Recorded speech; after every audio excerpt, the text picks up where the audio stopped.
Bem, o enunciado da questão já deve ter sido lido como combinado e a gente vai para a letra A diretamente.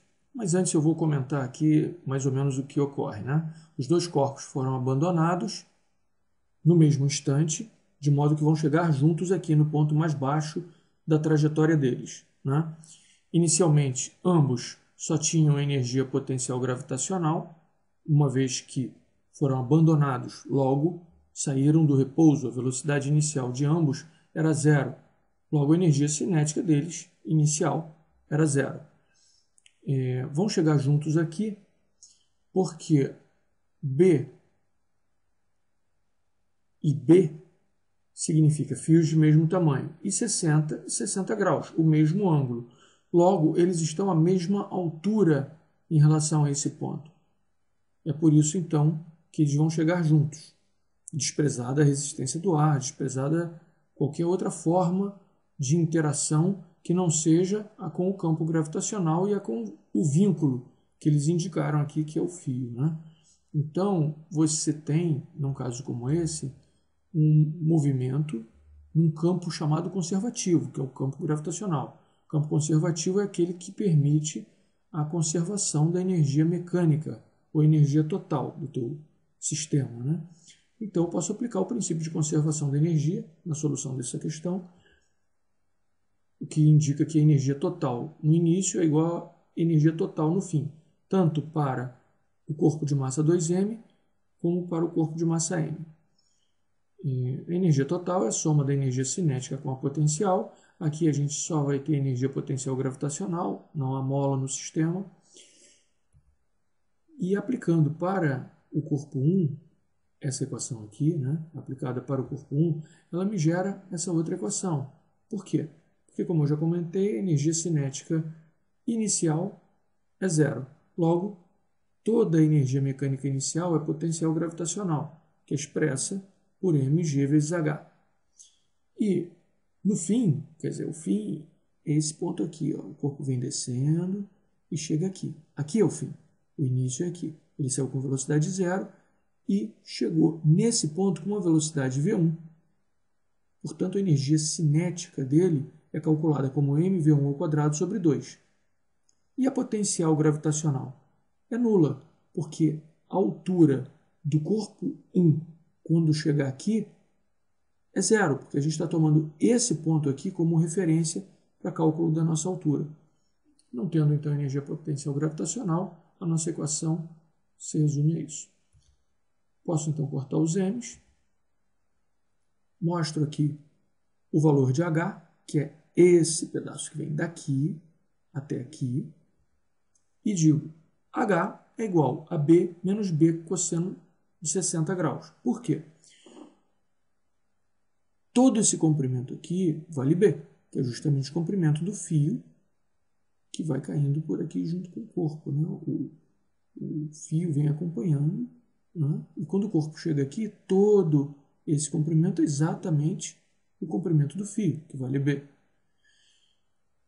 Esse pedaço aqui, ele pode ser obtido via relação trigonométrica em triângulo-retângulo.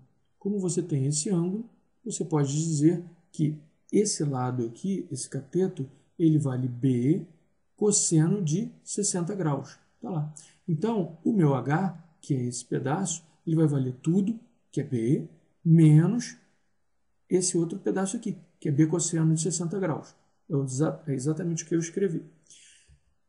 Como cosseno de 60 vale meio, h, então, vale b sobre 2. Agora eu tenho um sistema que pode ser resolvido da seguinte forma. Pego h, que vale b sobre 2, coloco no lugar de h quanto ele vale. Então, eu vou ficar com g vezes h, vira g vezes b sobre 2, é igual a v1 ao quadrado sobre 2. Está aqui. Cortando esse 2 com esse 2, concluo que v1 é igual a raiz quadrada de gb. Usando o mesmo raciocínio agora para o corpo 2, né? Essa equação aqui e essas são análogas, só que para o corpo 2, eu chego a uma equação análoga a essa aqui, só que para o corpo 2, que agora tem massa 2m, então no lugar de m eu estou colocando 2m, e isso, depois de eu cortar esse 2 com esse m com esse, Isso me leva a V2 valendo raiz quadrada de GB. Eu nem precisaria ter feito essa conta, uma vez que, sabendo já o valor de V1, eu poderia concluir que o valor de V2 vai ser exatamente o mesmo. Existe uma experiência bem simples que pode ser feita pegando uma moeda, cortando um pedacinho bem pequeno de papel e botando por cima da moeda. E você larga essa moeda junto com o papel. Como você vai com isso impedir que o ar perturbe o movimento de ambos? Você vai ter a moeda caindo juntamente com o papel. Eles chegam ao chão juntos, com a mesma velocidade, portanto, né? Então, mesmo corpos de massas diferentes, quando abandonados próximos à superfície do planeta Terra ou de outro planeta qualquer, eles vão chegar ao solo com a mesma velocidade se você desprezar outras forças, né? No caso aí, a força mais óbvia seria a de resistência do ar. Bem, continuando a solução da letra A, né, em que ele me pede que calcule o módulo da velocidade do corpo imediatamente após a colisão. Então, esse corpo de massa m vai colidir com esse corpo de massa 2m exatamente nesse ponto. Eles chegam a esse ponto juntos. Falou em colisão, você pode pensar em princípio de conservação da quantidade de movimento.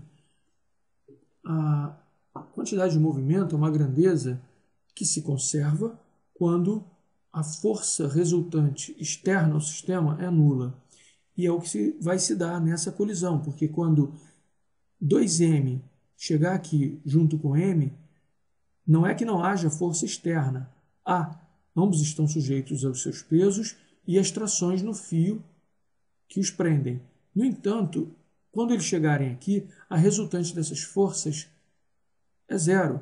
Então, quando o corpo de massa m colidir com o corpo de massa 2m, teremos apenas forças internas ao nosso sistema. Quem será o nosso sistema nessa colisão? O corpo 1 e o corpo 2, né? O corpo de massa m e o corpo de massa 2m. Desse modo, sabendo que a quantidade de movimento, que é um vetor, ela é dada por essa expressão, né? Sabendo que ela vale a massa do corpo vezes a velocidade do corpo, esse produto me fornece a quantidade de movimento do corpo. Sabendo isso, eu posso calcular o módulo da quantidade de movimento inicial do meu corpo, né? Do meu sistema. Então, eu vou ter para o corpo 1, m que multiplica menos v1. Por que eu estou colocando o sinal? Porque, como eu comentei, Q é vetor. Olha a setinha aqui.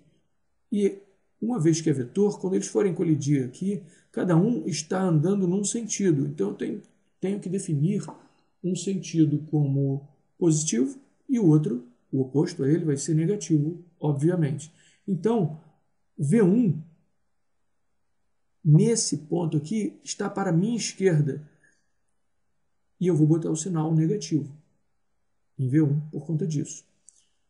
Obviamente, V2 vai ser positivo, uma vez que a velocidade do corpo 2, no instante da colisão, ela tem o sentido para a direita, logo positivo. A massa do corpo 1, a massa do corpo 2, né? Apliquei aqui nada mais do que a definição de quantidade de movimento, só que o meu sistema é composto do corpo 1 e do corpo 2, logo a quantidade de movimento do meu sistema, no início, é a soma dessas duas quantidades de movimento. Só que V1 e V2, eu já calculei na outra página, eles têm módulo raiz de GB.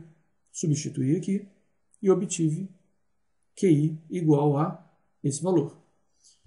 A mesma coisa para QF, né? A mesma ideia, só que agora eu tenho a informação de que os corpos, ao colidirem, eles saem colados. Quer dizer, essa é uma colisão inelástica ou perfeitamente inelástica, de acordo com a nomenclatura que queiram dar.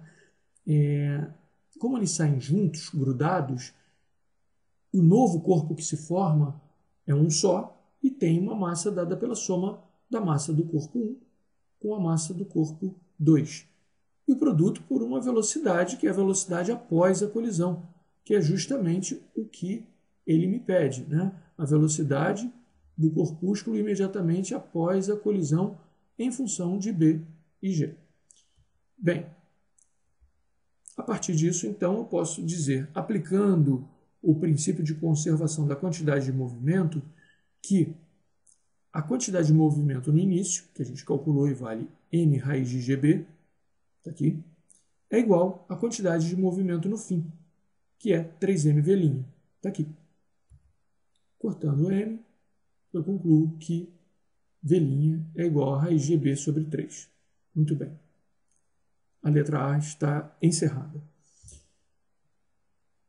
Na letra B, ele me pede que calcule o ângulo θ que o fio faz com a vertical no momento em que o corpo, corpúsculo ou partícula, atinge a sua altura máxima. Ora, uma vez que houve uma colisão e que um dos corpos, né, tinha massa m, o outro massa 2m, após essa colisão haverá um movimento para esse lado, uma vez que esse aqui tem mais massa, né, e a velocidade que os dois têm nesse ponto é exatamente a mesma, então quem vai definir para onde o sistema vai é o corpo de maior massa. Então vai vir para cá. Só que ele vai fazer um movimento por aqui, sobre esse arco de circunferência, e vai parar em algum ponto, né? Nesse momento em que ele parar, obviamente, a gente vai ter a altura máxima e sua velocidade vai ser zero. De modo que, quando ele me pede que calcule o ângulo que o fio faz com a vertical no momento em que o corpúsculo atinge sua altura máxima, ele está me dizendo que é no momento em que o corpo tem velocidade zero, energia cinética zero, portanto. Então, quando eu falo em H máximo, isso implica velocidade zero. Isso implica que a minha energia potencial, a minha energia total ou mecânica final, ela é 3mgh, porque o corpo agora tem massa 3m, né, vezes g vezes h, isso é energia potencial gravitacional, mais a energia cinética final dele, que é zero, uma vez que a velocidade é zero. Só que a energia mecânica no início, ela é 3m, que é assim que eles colidiram, eles grudaram e passaram a ter 3m, V' ao quadrado sobre 2. É assim que se calcula a energia cinética, né? Só que a velocidade que eu vou usar aqui é justamente a velocidade que eles passaram a ter imediatamente após a colisão, que é aquela que a gente calculou na letra A, V'. Mais zero. Por que mais zero? Porque a energia potencial gravitacional é zero nesse ponto, que é o ponto mais baixo da trajetória, como já comentamos. Desse modo, eu posso dizer que 3m sobre 2, está aqui 3m sobre 2, que multiplica V'. V' nós acabamos de calcular na letra A. Substituir aquele valor lá da letra A aqui ao quadrado. Isso me retorna um valor para a energia total inicial, que é mgb sobre 6. Usando o princípio de conservação da energia, eu posso igualar a energia final total, né, a energia inicial total. Que é a energia final total? 3mgh, daqui. Que é a energia inicial total? mgb sobre 6, daqui. Corto o mg com g. O h, portanto, vale b sobre 18. No entanto, eu já mostrei lá na letra A que o h é igual a b menos b cosseno θ. Mas o h vale b sobre 18, eu acabei de calcular. Isso é igual a b menos b cosseno θ. Desse modo, cortando b, isso é, dividindo os dois lados da equação por b, eu corto os 3b's. Esse corte aqui do b não vai fazer virar zero não, hein? Isso aqui é 1, que é b dividido por b. Eu estou dividindo por b dos dois lados da equação. Isso implica um cosseno de θ igual a 17 sobre 18. Mas ele me pediu o cosseno de θ? Não, ele me pediu θ. Logo, θ é igual ao arco cujo cosseno é 17 sobre 18. A letra B está encerrada e a questão está encerrada.